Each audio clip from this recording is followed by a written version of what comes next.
I watch her do it. Again. The little glance at her phone, tucked beside her wine glass.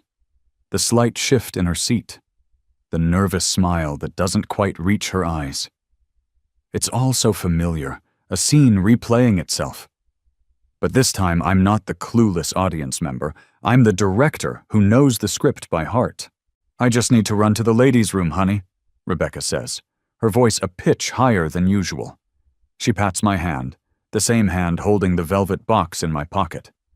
I nod, keeping my expression neutral, loving. Of course. She slides out of the booth, smoothing down the expensive dress I bought her last week. As she walks away, her eyes dart towards the dimly lit bar area. And there he is. Michael. Waiting. Just like before. A ghost from a past I'm forced to relive. A flash hits me. The first time this happened. The shock. The gut-wrenching pain when I found out later, piecing together the lies. The humiliation. But this isn't that life. I came back. I remember everything. Her figure blends into the shadows near the bar. I see the low murmur of their conversation, her hand touching his arm. I take a slow sip of water, the ice clinking against the glass. My stomach churns, a phantom echo of the old agony, but my mind is clear, cold. I catch the waiter's eye, a subtle lift of my finger.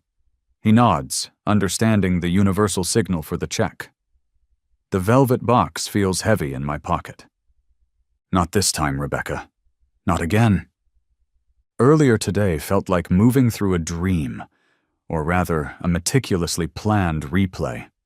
Selecting her anniversary gift, a delicate diamond necklace, something she'd pointed out weeks ago, felt hollow. Meaningless. Except as another prop in this final act. I needed her here tonight, at Les Ciels, the restaurant she'd been ecstatic about, reservations secured months in advance. I have a surprise for you tonight, Becca, I'd murmured over breakfast, watching her eyes light up. The surprise, the ring nestled in its box, was insurance. Insurance she wouldn't cancel, wouldn't dare miss this performance.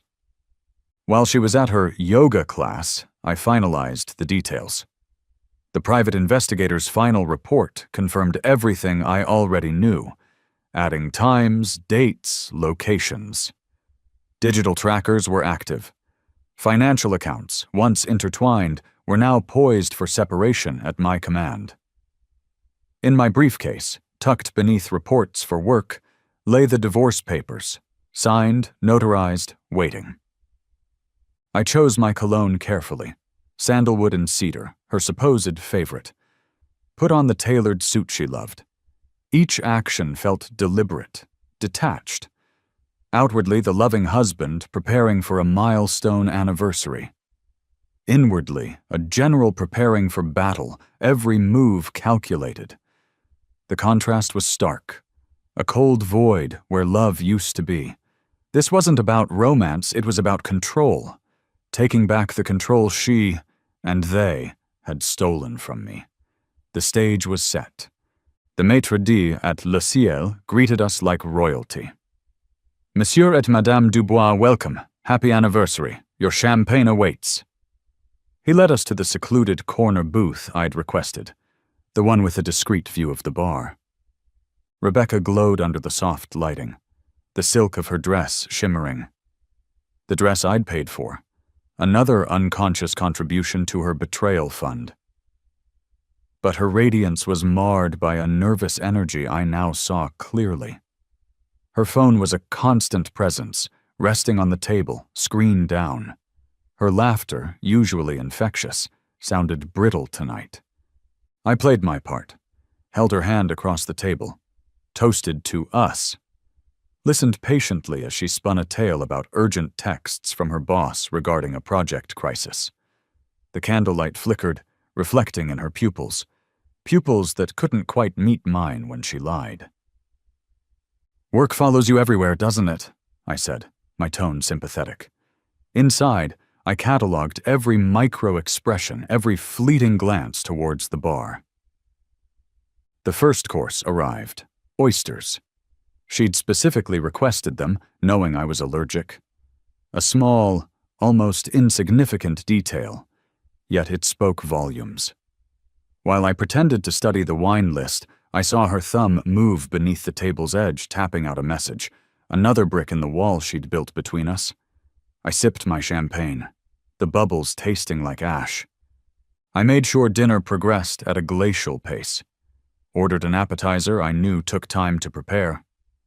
Lingered over the wine selection, discussing vintages with the sommelier. Engaged the waiter in small talk, anything to stretch the minutes. The restaurant hummed around us. Soft piano music drifted from the bar, the clink of silverware on china, murmured conversations from nearby tables, an atmosphere of intimacy and celebration that felt like a cruel joke. Rebecca's anxiety grew with each passing moment. Her leg bounced subtly under the table. She checked her watch, then her phone, then her watch again. A quick flash, the memory of the first time, how I'd been so wrapped up in my own nervous excitement about proposing again, renewing our vows, that I'd completely missed these signs, oblivious, blind. The waiter poured more wine into her glass. She hadn't touched the first pour. Her expensive entree sat largely ignored, food pushed around the plate. "Everything all right, honey?" I asked, feigning concern. Yes, just this work thing is escalating," she stammered, avoiding my gaze. "I might need to step out and make a quick call soon." "Take your time," I said smoothly. "We have all night." The irony wasn't lost on me. Finally, the moment arrived. She placed her napkin on the table, phone already clutched tightly in her hand. "I'm so sorry, darling. I really have to use the restroom. And maybe make that call." The lie was flimsy, transparent. "No problem," I smiled. The smile felt like a mask cracking. As soon as she was out of sight, heading not towards the restrooms but veering towards the bar, I shifted in my seat. Just a casual adjustment, angling myself for a clearer view. And there he was, Michael. Exactly where the PI's photos showed him waiting, leaning against the polished wood, nursing a drink, looking impatient. She slid onto the stool beside him. Even from this distance, I could see the urgency in their hushed exchange. Her hands moved quickly as she spoke, animated. He leaned closer, a proprietary hand landing briefly on her back. My stomach twisted, that old, familiar knot tightening, but my breathing remained steady, calm. The waiter approached my table quietly. "More water, sir?" His eyes held a flicker of understanding, maybe sympathy. He'd seen this play out before, no doubt. My phone vibrated silently in my pocket. A text from the PI. Secondary surveillance confirms subject interaction at bar. Visual and audio active. Good. Everything was proceeding according to plan.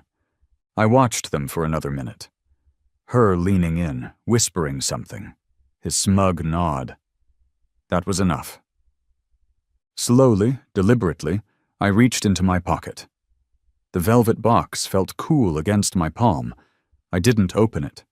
Instead, I placed it squarely in the center of the table, next to her untouched wine glass. Then, I signaled the waiter again, holding up my credit card. He nodded, his expression professionally blank, and moved to retrieve the bill. I kept my eyes fixed on the bar, watching the final moments of my marriage play out in the periphery. I remember meeting Rebecca. It feels like another lifetime ago. Maybe it was. Law school mixer. She had this way about her. Confident, charming, made me feel like the only person in the room. We connected instantly, or so I thought. Talked for hours. Promises were made, futures sketched out in hopeful words. She was beautiful, smart, from a background so different from mine. Her family had money, old money, the kind that whispered rather than shouted. It always made me feel like I was playing catch-up, never quite good enough. Looking back, the warning signs were there, even in the first timeline. The secretive phone calls she'd take in another room. The unexplained late nights attributed to work crises. The weekends away with girlfriends that left her strangely distant afterwards. I'd brushed them off, blinded by love, trusting her implicitly. What a fool I'd been. Twice. I supported her career ambitions, took a less demanding job myself so she could focus on climbing the corporate ladder. Celebrated her promotions, unaware I was subsidizing the life she was building behind my back. The changes started subtly this time too, but now I saw them. The new, intense workout routine. The shift in clothing style, more expensive, revealing. A different perfume, one I didn't recognize. Late nights became more frequent. Passwords on phones and laptops changed. New friends I never met. Then came the credit card statements I found, thanks to the PI this time, not accidental discovery like before. Charges for boutique hotels in the city. Lingerie shops I'd never heard of. Purchases for items I'd certainly never seen. In the first life, when I finally confronted her, armed with flimsy suspicions, she'd turned it all around. Gaslighting, they call it now. Made me feel crazy, insecure, controlling. The humiliation burned deep. This time there would be no confrontation, only consequences, Mark. My best friend since college. We were closer than brothers. He was there when my dad died. I helped him through his messy divorce a few years back. Late-night calls, letting him crash on my couch, lending him money he never paid back. He was the best man at my wedding to Rebecca. Godfather to the child we lost. The one person I thought I could count on, no matter what. The shift was subtle at first. He started canceling our weekly basketball games. Vague excuses. Couldn't quite meet my eye when we did talk.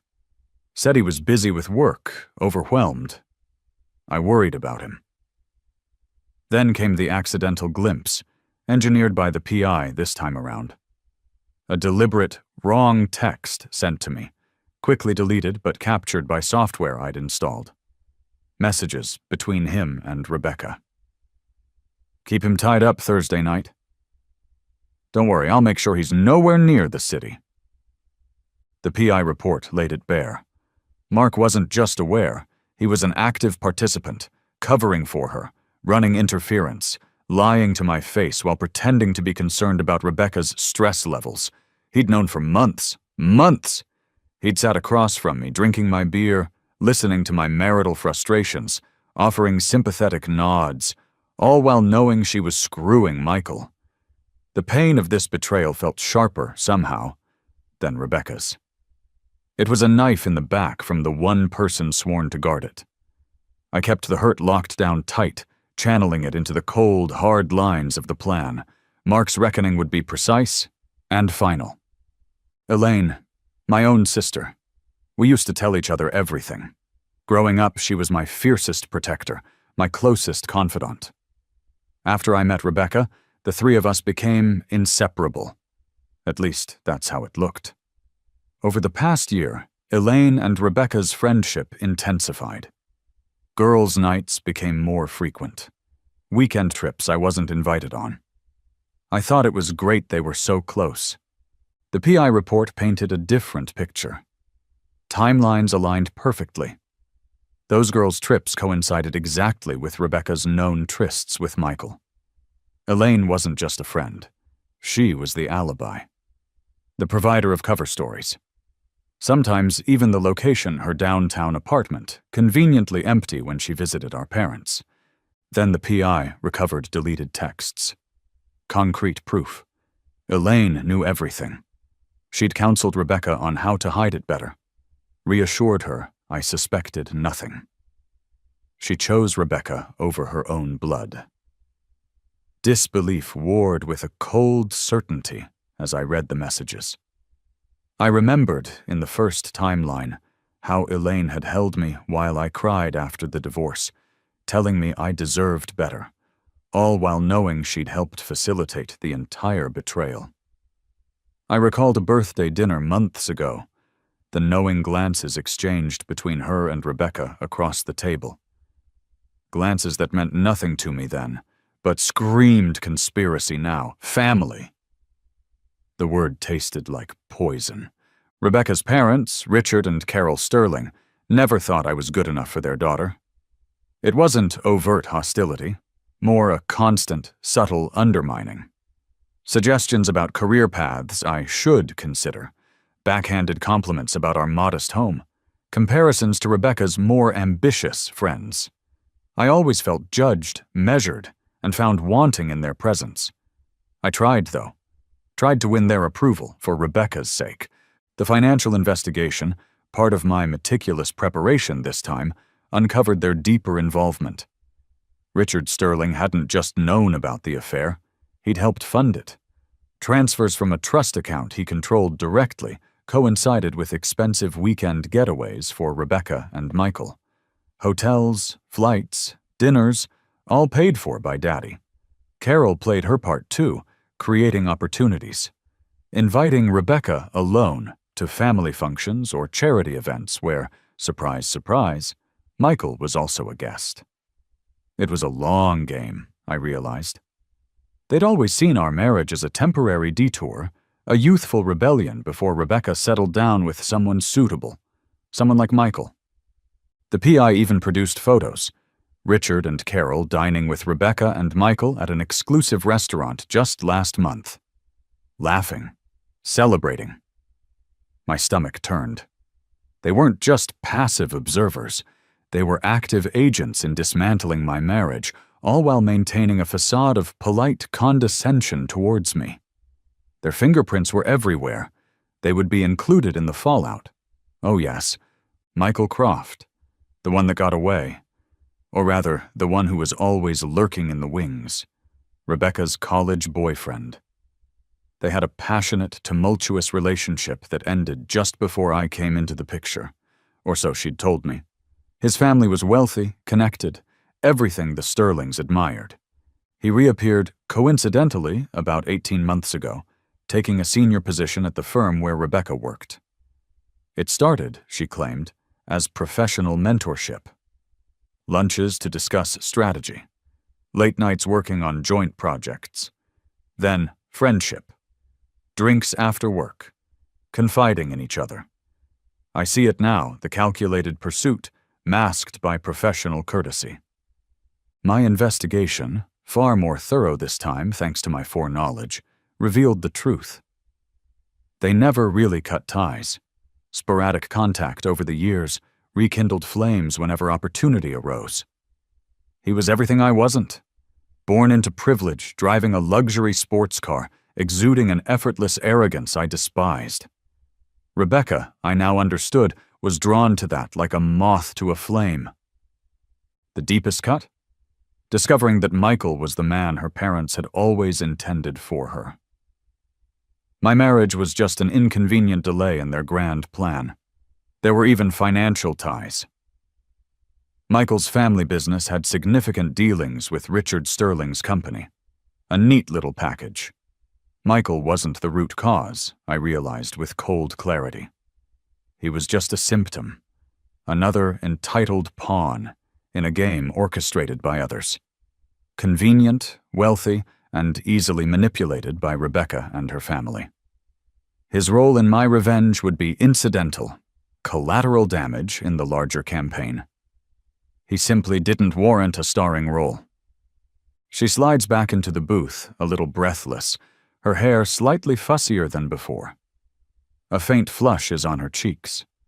She avoids my eyes initially, busying herself with her napkin. "Everything okay?" I ask, keeping my voice level, laced with just the right amount of concern. "Fine, fine," she waves a hand dismissively. "Just a silly work thing, handled." She forces a bright smile. "Now, where were we? Gifts?" Her eyes flick to her watch again. She's running late for her real rendezvous. I play along, reach across the table, take her hand. "Happy anniversary, Becca." My words sound genuine, practiced. I present her with the necklace box. Her gasp of delight seems almost real. Just then, the waiter arrives, placing a small, decadent chocolate lava cake between us. "Happy Anniversary" is scrawled elegantly on the plate in raspberry coulis. Perfect timing. As she fumbles with the clasp of the necklace, her phone, placed screen up this time, buzzes on the table. A message preview flashes. "Michael. Hotel check-in done. Room 1208. Waiting." Her eyes widen almost imperceptibly before she snatches the phone up, angling it away. "Oh my God, I am so sorry," she says, standing abruptly, the picture of frantic professionalism. "The main client is having a meltdown. I have to go, right now. I need to get back to the office." "I'll drive you," I offer, already starting to slide out of the booth. "No!" Too quick, too sharp. She softens her tone. "No, really, it's fine.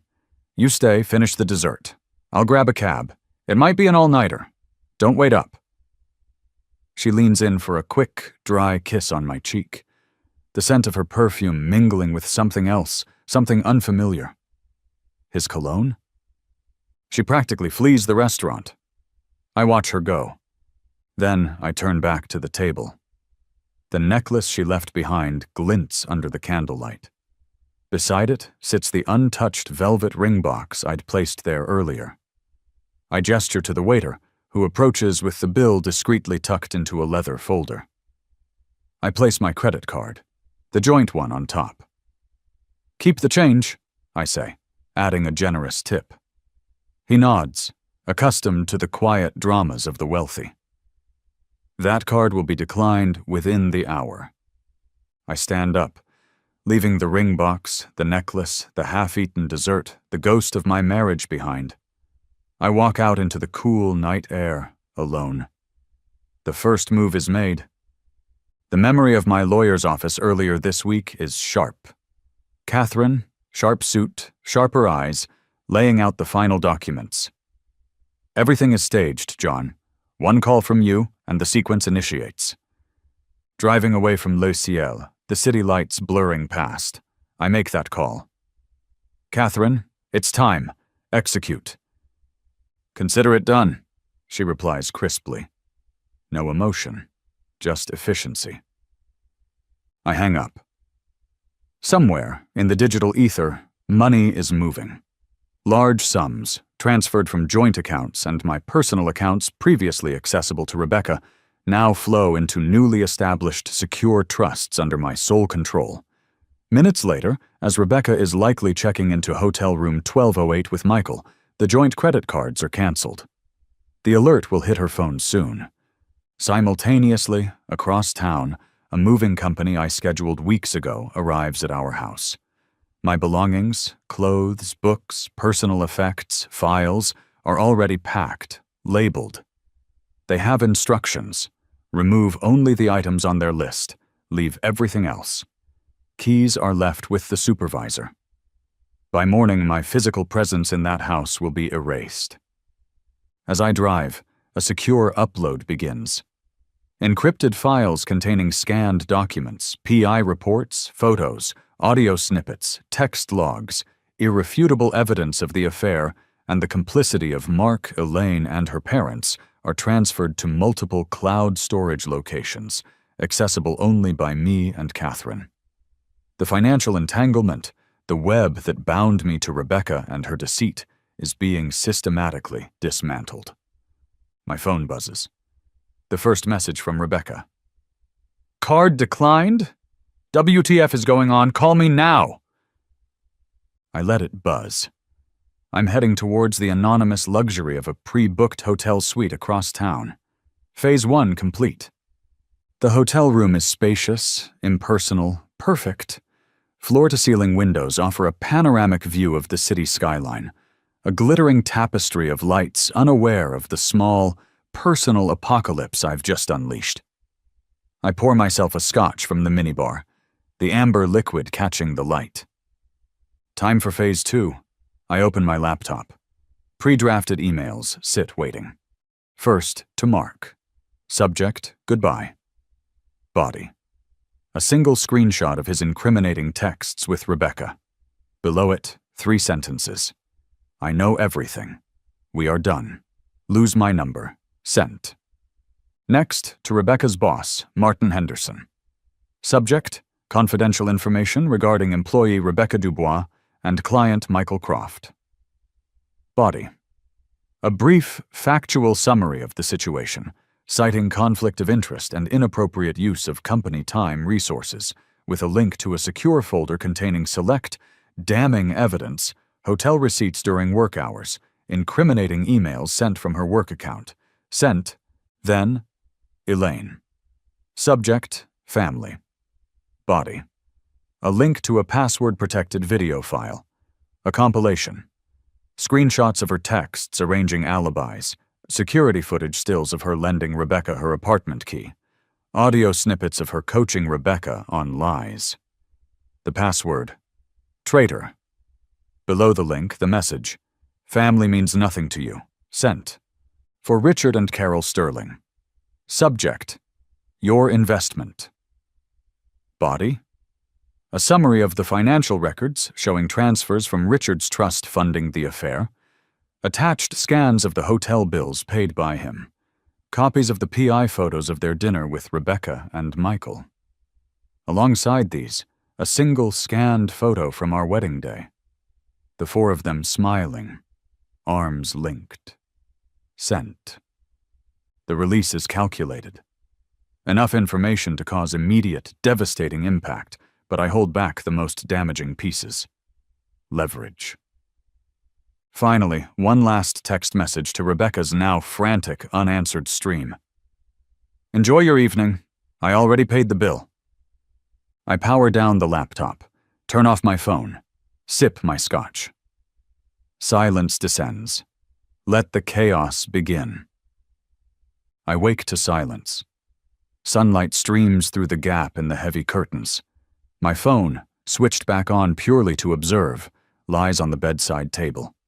Hundreds of notifications, missed calls, voicemails, text messages, emails, a digital deluge of panic and fury. Methodically, clinically, I begin to sort through them, no intention of responding, just observing. Elaine's messages arrive first, a flurry of defensive anger.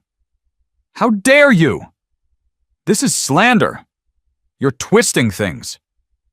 These quickly devolve into confusion, then pleading as the implications of the video sink in. John, please call me. We need to talk. I can explain. Don't do this to the family. Delete. Mark's texts are a pathetic mix of disbelief, blustering denial, then groveling excuses. Dude, WTF? That screenshot is out of context. She pressured me, man. I was trying to protect you. Please, John, 20 years of friendship. Finally, confession and begging. I messed up. I'm so sorry. Please don't throw this away. Delete. The Sterlings, via email from Richard, start with threats. Legal action. Defamation. Ruin. Then, as Catherine likely informs their lawyer of the additional evidence held in reserve, the tone shifts. Negotiation. Let's be reasonable. What do you want? Delete. And Rebecca. Oh, Rebecca. A torrent of messages. Initial outrage. What have you done? Denial. Michael is just a friend. You're paranoid. Anger. You're trying to destroy me. Gaslighting attempts. You're crazy. This is all in your head. Then desperation. Tearful voicemail messages. Videos of her crying. Pleading ignorance. Then partial admission. Then full, sobbing confession. I made a mistake, John. I love you. Please, please talk to me. I listened to a few seconds of one voicemail, her voice thick with manufactured tears. Detached curiosity, like a biologist examining a specimen under a microscope. Then delete. All of it. My silence is the amplifier. Their panic, their desperation, their crumbling worlds, all broadcast into a void. My void. It's the most powerful response I can give. The chaos is unfolding exactly as planned. It doesn't take long for the ripples to spread. My phone starts buzzing with a different kind of message, texts, and calls from friends, colleagues, acquaintances. Tentative feelers first. "Heard things are rough, man. Thinking of you." Then, as the carefully leaked information circulates, more direct support. "Can't believe what Rebecca did." Always knew Mark was slippery. "Your sister? Seriously?" I offer polite, brief, non-committal replies to a select few, confirming nothing, denying nothing. News travels fast in our circles. Rebecca's boss, Henderson, apparently called an urgent meeting. Michael Croft, suddenly facing scrutiny over his relationship with a key colleague representing his company's account, is furiously backpedaling, denying everything, distancing himself publicly and professionally from Rebecca. Her position at the firm is suddenly precarious. Elaine is facing awkward questions from mutual friends, her carefully constructed image crumbling. The video compilation is devastatingly effective. Mark's wife, Sarah, apparently got wind of the situation, perhaps from a sympathetic friend who received my intel dump. Texts indicate she kicked Mark out. His betrayal wasn't just of me, but of his own marriage vows by facilitating an affair. Poetic justice. Richard and Carol Sterling are lawyering up, but the damage is done. Their carefully cultivated social standing is taking a hit as whispers circulate about their complicity and financial involvement. Catherine informs me their initial legal bluster has subsided into panicked silence. From my hotel room, I scroll through the digital wreckage, a social media feed showing carefully curated lives suddenly imploding. It brings a grim, hollow satisfaction. The first phase of silent revenge is complete. I haven't spoken a single word to any of the key players since leaving that restaurant. I haven't needed to. Their own actions, exposed, are doing the work for me. Now, I wait. Let their desperation build. The second loop is about to begin. 3 days. 3 days of silence from me, while their worlds burned. It feels like enough time for the initial shock to curdle into desperation. Time to return to the office. I'd sent a carefully worded email to my boss and HR beforehand, outlining a sudden and painful separation due to irreconcilable differences and a breach of trust, requesting privacy but ensuring they understood I was the wronged party, without revealing sordid details. My colleagues are briefed. Discretion is expected. I walk into the office building, calm, composed, dressed impeccably. Nods of sympathy from colleagues. A few hushed words of support. Business as usual. I'm in a mid-morning meeting, discussing quarterly projections, when the commotion starts in the lobby downstairs. My assistant buzzes my desk phone. "Mr. Dubois, apologies for the interruption, but your wife is here. She's causing quite a scene." "Thank you, Sarah. Please enact the protocol we discussed." "Right away." I'd anticipated this. Security had been alerted. They have photos, instructions. Rebecca is not permitted access to my floor. If she appears, she is to be politely but firmly escorted from the premises. Through the glass walls of the conference room, we can see the drama unfold downstairs. Rebecca, looking frantic, disheveled, arguing with the security guards. Her voice, though muffled, carries echoes of hysteria. Mascara runs down her cheeks. She's pleading, gesturing wildly towards the elevators. It's a pitiful display. The guards remain professional, implacable. They gently but firmly guide her towards the exit. She resists, shouting my name. Inside the conference room, my colleagues pointedly study their notes, pretending not to watch. But they see. They see her desperation, her unraveling. They see my calm, my quiet dignity, as I gesture for the meeting to continue. Now, about the Q3 forecasts. The contrast is stark, damning. Later that afternoon, an anonymous courier delivers a thick envelope to the HR department of Rebecca's firm, marked confidential. It contains a more comprehensive dossier of evidence regarding her affair with Michael Croft, including expense report discrepancies and misuse of company resources. The fuse lit under her career just got shorter. The mediation room is sterile, impersonal. Catherine sits beside me, radiating quiet confidence. Across the table, Rebecca looks pale, drawn. Her lawyer, a slick older man named Peterson, seems uncomfortable. Catherine presents our divorce settlement offer. On the surface, it looks almost generous. I'll take on the lion's share of the joint debt. I don't want the house. She can have most of the furniture, the art she loved, a quick clean break. Peterson begins to posture, talking about equitable distribution, Rebecca's contributions, alimony. Catherine waits patiently. Then, she slides a single document across the table. Before we discuss Mrs. Dubois' perceived entitlements, Catherine says calmly, perhaps she can explain this. It's a copy of a second mortgage agreement on the house, one Rebecca co-signed years ago for one of her father's risky business ventures, something she'd clearly forgotten about. A venture that failed, leaving a substantial undisclosed lien against the property, a lien I only discovered through my deep financial dive. The house she thought was her safety net is actually a significant liability. Next, Catherine presents documents regarding the vacation condo they thought was joint property. It was purchased before the marriage, solely in my name. Rebecca's belief it was marital property was just that, a belief encouraged by her, never formalized.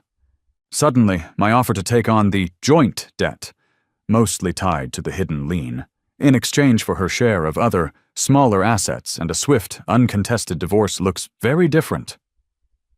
Peterson's face falls. Rebecca looks stunned.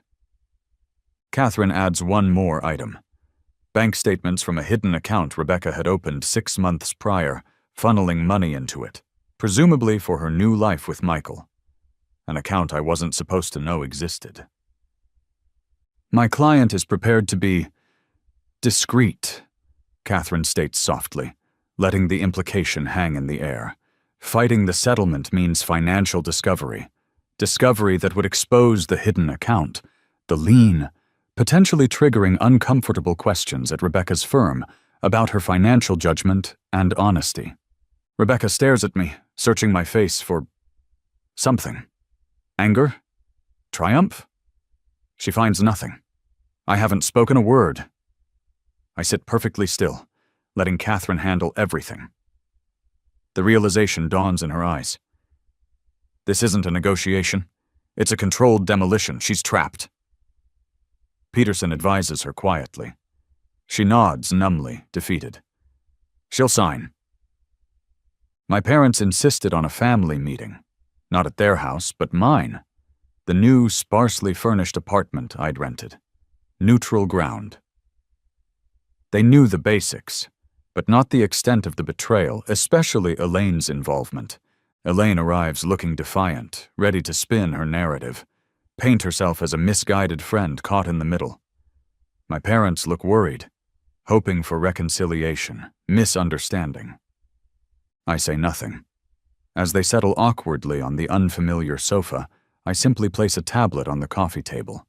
On the screen is the evidence file Catherine prepared. Texts between Elaine and Rebecca.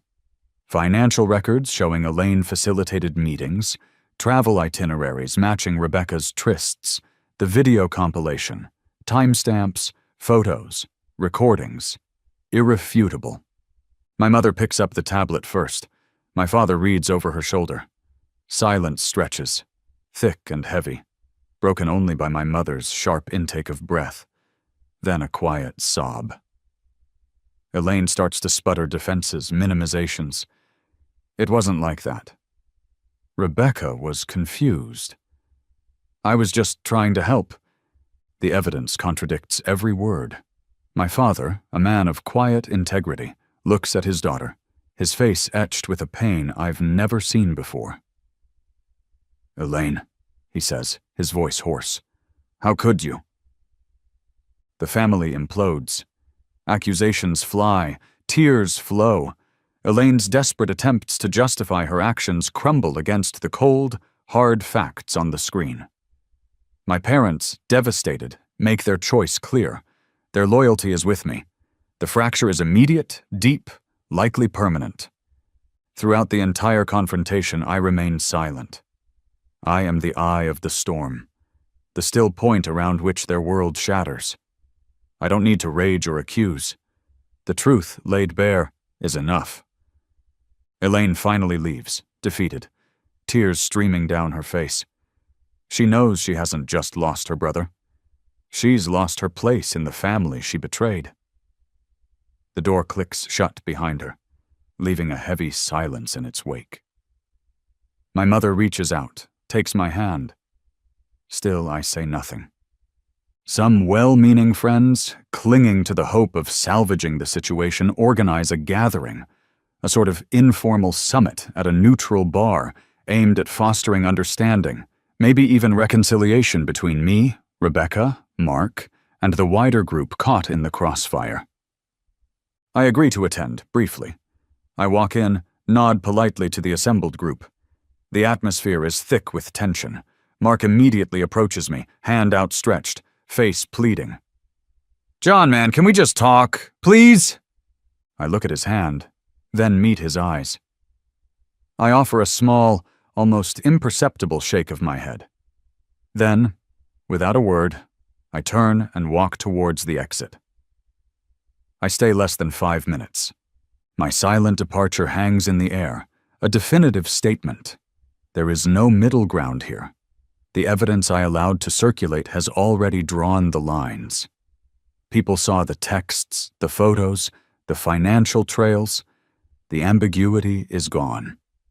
Friends are forced to choose, and most, seeing the depth of the betrayal by Rebecca, Mark, and Elaine, are siding with me, or at least offering quiet support. Minutes after I leave, Rebecca arrives, clearly hoping to plead her case, perhaps rally support. Text messages start hitting my phone from friends still inside. She just walked in. Awkward.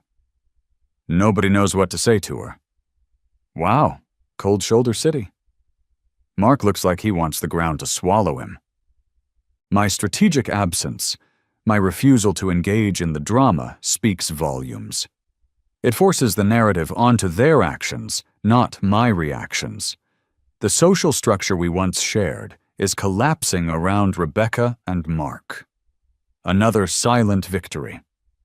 Their support system is dissolving, consequence by consequence. A week later, Rebecca tries a different tactic, an intervention, for me. She gathers her remaining allies, a couple of oblivious friends, maybe a distant relative, perhaps even her mother makes an appearance, at Elaine's apartment. The goal, ostensibly, is to express their concern for my well-being, my destructive path, and to encourage forgiveness and reconciliation. I receive the invitation, a carefully worded email about wanting to talk things through for everyone's sake. Against Catherine's advice, I decide to go. Curiosity, perhaps. Or maybe just to witness the final act of their desperation. I arrive punctually. The small group is assembled, arranged in a semicircle, faces radiating rehearsed sincerity and concern. Rebecca, looking pale but composed, sits slightly forward. They launch into their prepared speeches. How this anger is consuming me. How forgiveness is divine. How we all make mistakes. How love means second chances. How I need to let go of the past and move forward, preferably with Rebecca. They talk about our history, our connection. I listen politely, patiently, without interrupting. My silence is unnerving to them. They expect arguments, denials, anger. I offer none. I just sit there, a calm observer in their staged drama. When they finally finish, their voices trailing off into the uncomfortable quiet, they look at me expectantly, waiting for my response, my breakdown, my acceptance. I lean forward slightly, not to speak, but to place a thin manila envelope on the coffee table in the center of their circle. Inside, copies of new evidence. Things I'd held back. Evidence of Rebecca bad-mouthing these very allies behind their backs in texts to Michael. Evidence of her plans to cut ties with them once she secured her future. More details about the financial manipulations involving her parents. Then I stand up, look around the room, meeting each of their eyes briefly, and I walk out, without a single word. I leave them there, the envelope sitting on the table, a ticking time bomb in their midst. The intervention hasn't just failed, it has backfired spectacularly. Rebecca's last attempt to control the narrative has only cemented her defeat, likely costing her the few remaining allies she had left. The second loop is closed. Cornered, Rebecca makes a final, desperate gamble. Against her lawyer's advice, apparently, she instructs him to withdraw her acceptance of the settlement and file a contested divorce. The demands are maximalist, outrageous. The house, despite the lien, the non-existent vacation condo, significant alimony, half my future earnings, compensation for emotional distress. It's a transparent attempt to force me back to the negotiating table, to inflict pain and cost. Catherine is unfazed. We anticipated this. In a closed-door session with the judge, Catherine presents the full evidence package, everything. The initial PI reports, the financial forensics showing the Sterling's funding, the texts confirming Mark and Elaine's complicity, the workplace misconduct evidence, the hidden bank account, the recordings, the photos, the videos, the entire sordid tapestry. Rebecca's lawyer, Peterson, who likely hadn't seen the full extent of it, reportedly turns pale as Catherine walks the judge through the timeline of deceit and conspiracy. The judge, an experienced jurist known for her no-nonsense approach, listens intently. The private meeting is brief. Afterwards, the judge issues a revised scheduling order, strongly urging both parties to return to mediation immediately and reconsider the original settlement, hinting broadly that a public court battle would likely result in findings detrimental to Mrs. Dubois' credibility and reputation, and potentially involve perjury investigations given her initial sworn statements. The message is clear. Fight this, and everything comes out in open court. Rebecca discovers that her attempt to escalate has only tightened the noose. Her lawyer strongly advises her to retreat. Throughout the legal maneuvers, I maintain absolute silence towards Rebecca. Her increasingly frantic emails, texts, even attempts to corner me outside Catherine's office go unanswered. She leaves tearful voicemails on my lawyer's answering machine, begging me to talk. Finally, Peterson calls Catherine. They'll accept the original terms, uncontested. Rebecca withdraws her filing. The third silent victory. The legal battle ends not with a bang, but with her whimper of surrender. The whispers at Rebecca's firm turned into a quiet investigation after HR received the anonymous evidence packet. While the affair itself wasn't strictly a fireable offense, the documented misuse of company resources, the conflict of interest with Michael's client account, and the questions surrounding her financial judgment raised by the hidden account and the house lien created a perfect storm. Key accounts, including Michael Croft's company, now desperate to distance themselves, request a different representative. Her professional reputation, carefully cultivated over years, is tarnished. The promotion she received last year, the one I'd made sacrifices for, taking on more childcare, household duties, putting my own ambitions on hold, is quietly rescinded. Officially, it's a restructuring. Unofficially, everyone knows why. Michael, predictably, throws her under the bus completely. He denies the affair had any real depth, paints himself as a victim of her unprofessional advances, all to save his own skin and his company's relationship with her firm. Rebecca's income takes a sharp hit. Legal bills are mounting. The safety net of my financial support is gone. The lifestyle she took for granted is evaporating. Simultaneously, news circulates about my own career. A significant promotion I'd been working towards before the implosion, put on hold during the initial chaos, is announced. A step up, more responsibility, higher visibility. It happens organically, based on merit, but the timing is exquisite. News travels, people talk. She hears about my success as her own career stalls, then reverses. She sees me rising as she falls, all without me ever uttering her name in a professional context. The contrast is another form of silent retribution. The final pillar of Rebecca's constructed reality crumbles. She discovers, likely through social media or mutual acquaintances, Michael Croft's engagement announcement. Not to her, of course. To a woman from his own rarefied social strata, someone deemed appropriate by his family and hers. The wedding is planned for next summer. Reports filter back to me, through Catherine's network and the few friends still relaying information. Rebecca apparently confronted Michael. A public scene at a restaurant, tears, accusations. He was cold, dismissive. According to witnesses, he told her she'd misunderstood their relationship, that he had never seriously intended to leave his long-term, socially advantageous girlfriend. He essentially called her a fling, a diversion. Adding insult to injury, her parents, Richard and Carol, side with Michael. Business ties between the Sterling and Croft families are too important to jeopardize over their daughter's messy affair. They offer Rebecca sympathy, but make it clear she needs to handle this discreetly, not cause problems for Michael or his influential family. They choose money and connections over their own daughter. Rebecca is now completely isolated. Lover gone, career damaged, family support conditional and self-serving, friends distanced, finances precarious. She hits rock bottom, alone in the expensive apartment she secured, believing Michael would be sharing the rent, an apartment she can now barely afford.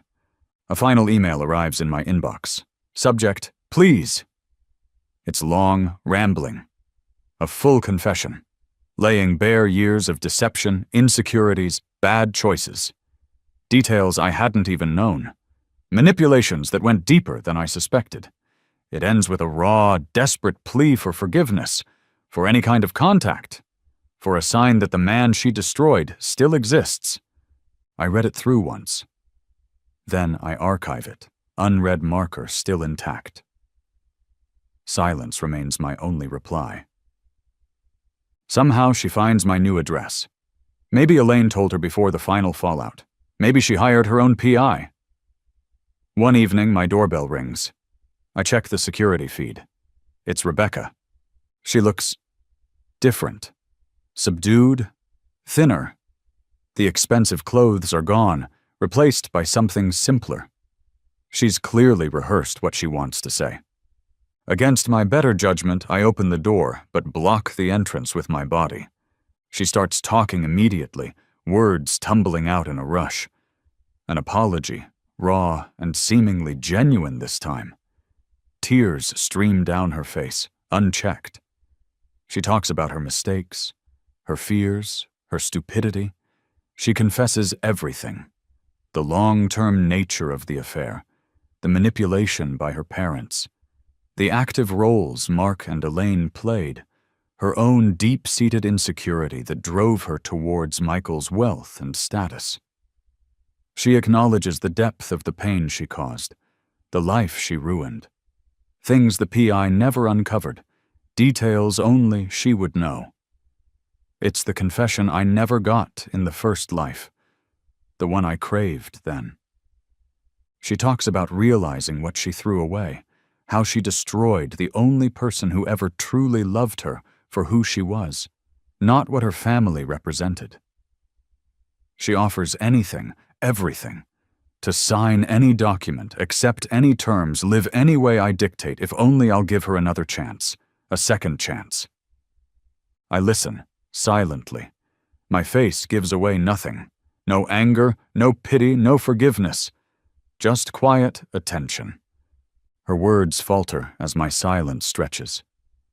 The hope drains from her eyes, replaced by despair. She's laid her soul bare, and the void just stares back. When she finally falls silent, exhausted, tears spent, I still say nothing. I simply, gently, close the door in her face. I hear a choked sob from the other side, then the sound of her slumping against the doorframe. I turn off the porch light and walk away. The final loop is complete. There is nothing left to say. Weeks later, the dust settling, I sit across from Elias Thorne. He sips his tea, ancient eyes twinkling in his unlined face. He's the reason I'm here, living this second chance. My mentor, my guide, my family's oldest secret. "You handled it well, Jonathan," he says, his voice calm, resonant. "The silence was effective." Jonathan. Not John Dubois, the average, unassuming software engineer Rebecca married. Jonathan Alastair, Sterling Winwood III, an identity I kept carefully hidden, even from myself, until the first betrayal shattered my world. Elias explains, filling gaps I hadn't understood. I wasn't just reborn, I was reset, granted access to a sliver of temporal awareness, a failsafe woven into my bloodline, activated by catastrophic emotional trauma coupled with betrayal by one's innermost circle. A ridiculous, archaic concept, yet undeniably real. "The first time," Elias says gently, "it broke you completely. You retreated, vanished. The potential remained unrealized." He was the benefactor, the distant family trustee who found me adrift in that first, failed timeline. He offered not just solace, but a choice. Fade away, or return. Return with the knowledge, the pain, and the opportunity to reclaim not just my life, but my legacy. My carefully constructed life as John Dubois was a shield. My actual background wasn't poverty, but inherited wealth, managed discreetly by Elias and the family office, waiting for me to claim it upon reaching a certain age and level of maturity, a maturity the first timeline's devastation tragically accelerated. The PI wasn't just any investigator. He was head of security for the Winwood Group, my family's global conglomerate. The digital tracking, the financial acumen, these weren't skills acquired overnight.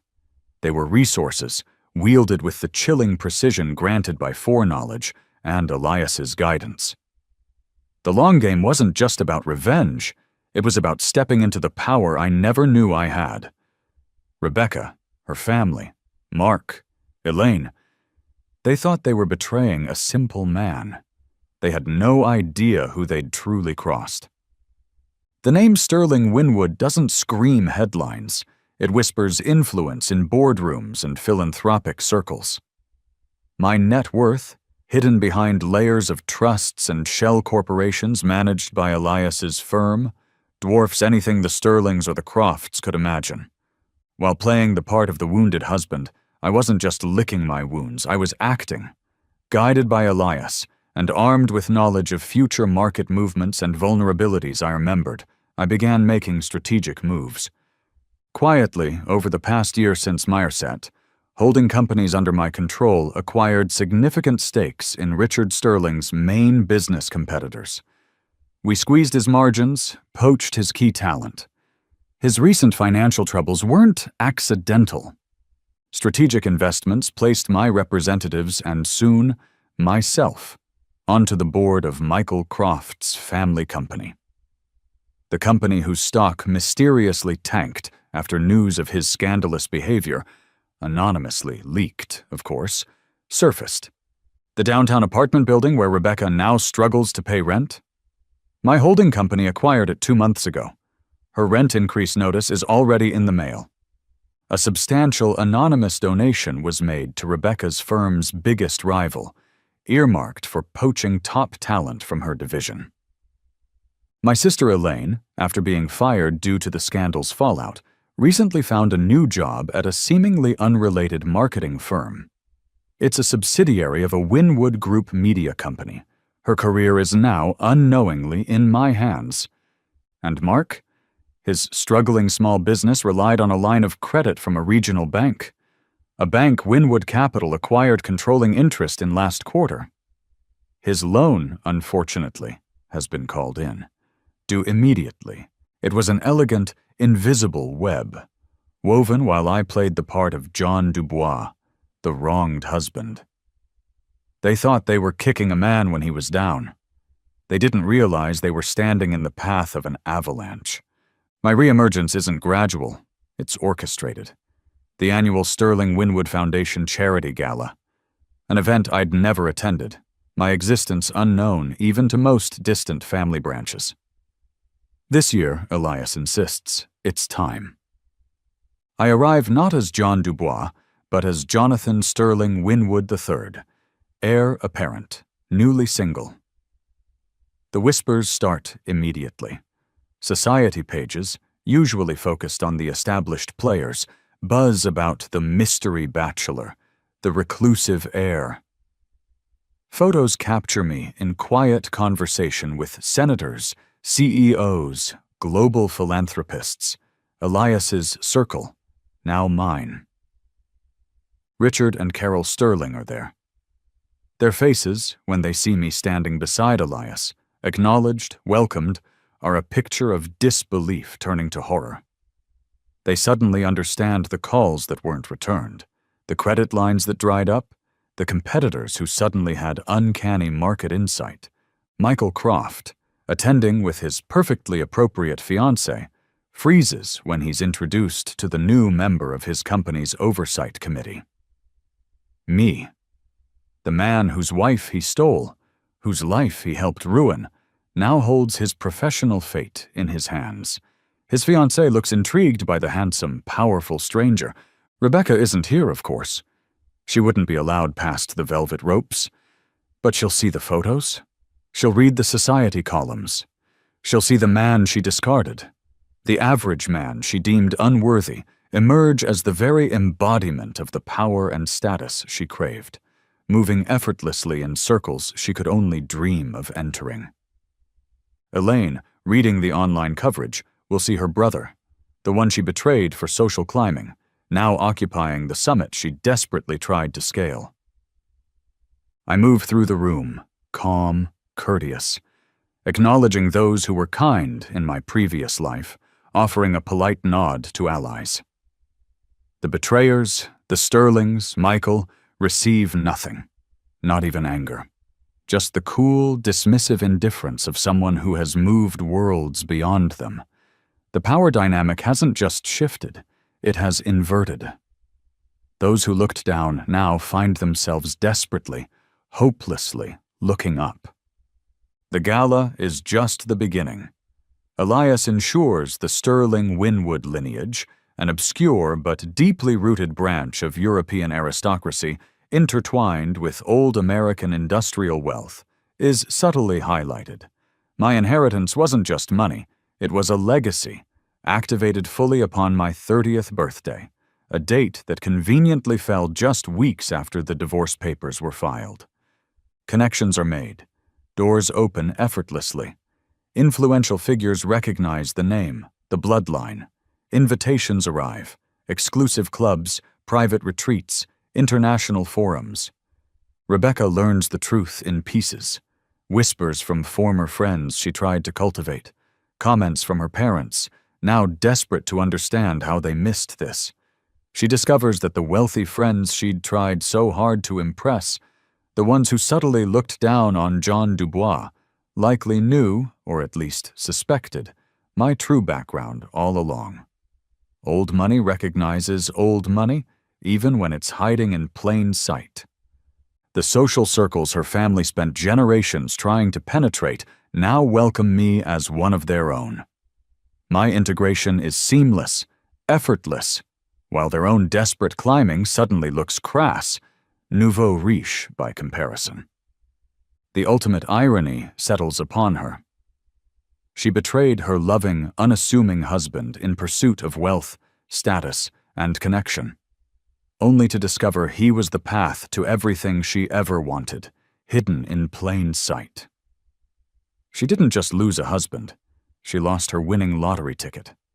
The most elegant revenge wasn't destroying her, but becoming the unattainable embodiment of her own shallow desires. Elias Thorne is more than a mentor, more than a trustee.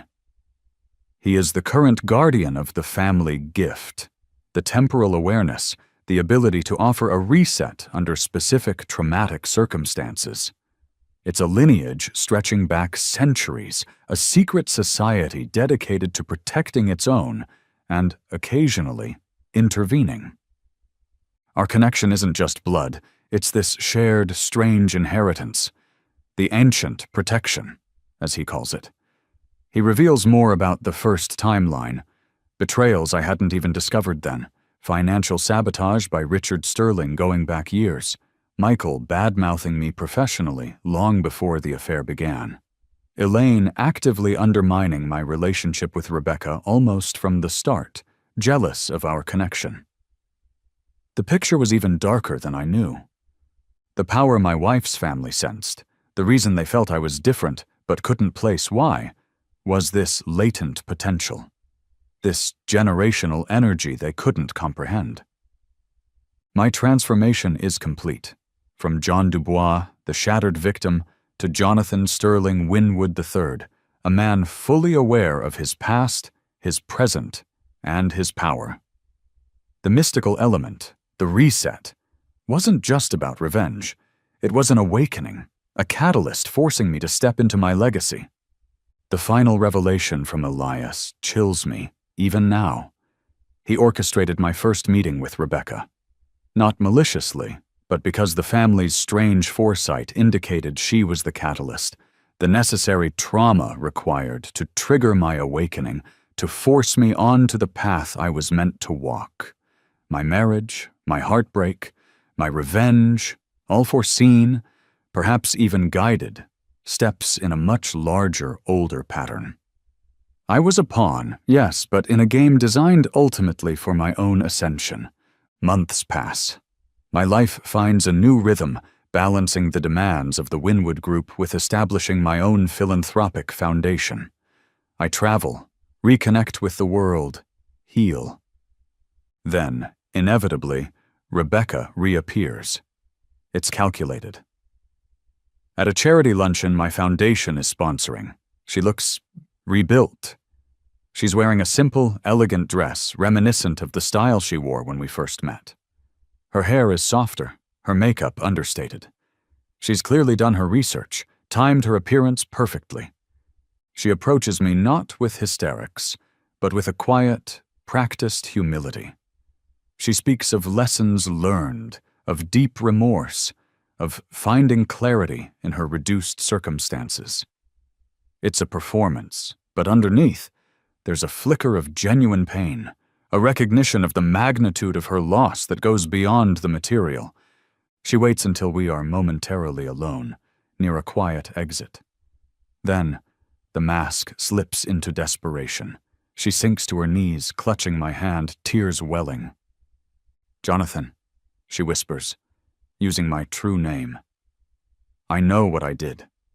I know who you are now. I was a fool, blinded by everything I thought mattered."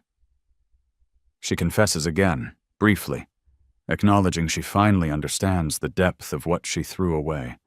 Not just the wealth, but the man. "I see you now. I see what I lost."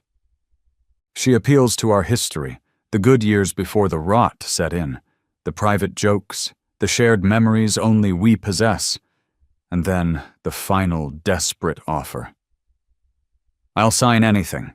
A prenup, postnup, whatever you want. No claims, no demands. Just let me back in and, please, give us another chance." I reach down, gently helping her to her feet. There's a flicker of hope in her eyes at my touch. My own heart feels calm, centered. The gaping wound of her betrayal has finally scarred over, leaving not anger, but a quiet peace. My eyes meet hers. They hold no lingering resentment, no malice. But the love, the romantic spark that ignited our life together, is gone, extinguished forever. Rebecca, I say, my voice soft, kind even. I hear you, and I believe you are sorry, truly sorry for what you did. Her breath catches, hope surges. I forgive you, I continue, and I mean it. The bitterness has dissolved. I forgive you completely. Tears of relief start to form. And no. The word hangs between us, simple, devastating. Her face crumples. No? She whispers, disbelieving. No, I repeat gently. Some things, once broken, can't be fixed. We can't go back. The trust is gone. The love I had for you died. It's sad, but it's the truth. I pause, letting the finality sink in. I genuinely hope you find happiness, Rebecca. Build a good life for yourself. But it won't be with me. I withdraw my hand from hers, without anger, without malice, but with absolute finality. I turn and walk away, leaving her sobbing figure standing alone in the corner of the bustling room. There's no triumph in it, just the quiet closing of a painful chapter. I take a trip, alone, to Santorini, a place Rebecca and I had always dreamed of visiting together. Sitting on my balcony, watching the sunrise paint the caldera in hues of pink and gold, I feel a profound sense of release. I open my journal, the one Elias gave me. I write about the cycle, the pain, the meticulously planned revenge, the unexpected twists of my own identity, and now, finally, this quiet sense of peace. The elaborate plots, the financial maneuvers, the social destruction, they feel distant now, actions taken by a different version of myself. The need for vengeance has evaporated, replaced by a simple desire for stillness. My phone rings. It's my parents. We talk easily, warmly. The wound with Elaine remains, a sad ache, but the core family bond is restored. Stronger, perhaps. Later, I run into Mark's brother in a small taverna. He tells me Mark lost his business, his marriage, everything. He looks lost. I offer a civil nod. No rancor, but no reconciliation either. Some ties remain severed. I realize, sitting there overlooking the Aegean Sea, that the wealth, the power, the sterling Winwood name, they are tools, resources. Important, yes, but the true victory wasn't in wielding them against those who hurt me, but in finding my own internal peace irrespective of them. I make a decision. The foundation I started won't just be about generic philanthropy. It will focus specifically on helping individuals navigate and recover from profound personal betrayal, offering resources, support, a path back to themselves. Turning my pain into purpose. Elias arranges a visit to the ancestral Stirling Winwood estate in the Scottish Highlands, a place I never knew existed. It's ancient, imposing, radiating a quiet power. Here, I meet distant relatives, others who carry the gift, or at least the knowledge of it. They share stories, family histories filled with cycles of betrayal, resilience, and eventual triumph. Overcoming adversity, it seems, is woven into our DNA. I learn more about the guardians like Elias, their role in watching over the family, guiding those who undergo the traumatic awakening. I understand my journey not as a random tragedy, but as part of this long, complex lineage. There's a strange comfort in it. I accept my role, not just as head of a financial empire, but potentially, one day, as a guardian myself, someone who can offer guidance, perspective, perhaps even their set, to another soul shattered by betrayal. The transformation feels complete, from victim to avenger to potential mentor. Walking the misty grounds, I touch the ancient signet ring Elias gave me, bearing the family crest. It feels heavier, more permanent than any wedding band. The painful journey, I realize, wasn't just about reclaiming my life. It was about forging my true identity, fulfilling an ancient pattern. It was a necessary fire. The closing scene finds me months later, aboard a yacht gliding silently across the Mediterranean Sea. Sunset bleeds across the horizon. I am alone, but not lonely. The solitude is rich, peaceful. A packet of forwarded mail sits beside me. Inside, a letter from Rebecca's younger sister, Sarah, the only member of her family who reached out with genuine, uncomplicated sympathy after the divorce. She shares family news, hesitantly, thinking I might want to know. Rebecca, she writes, moved away.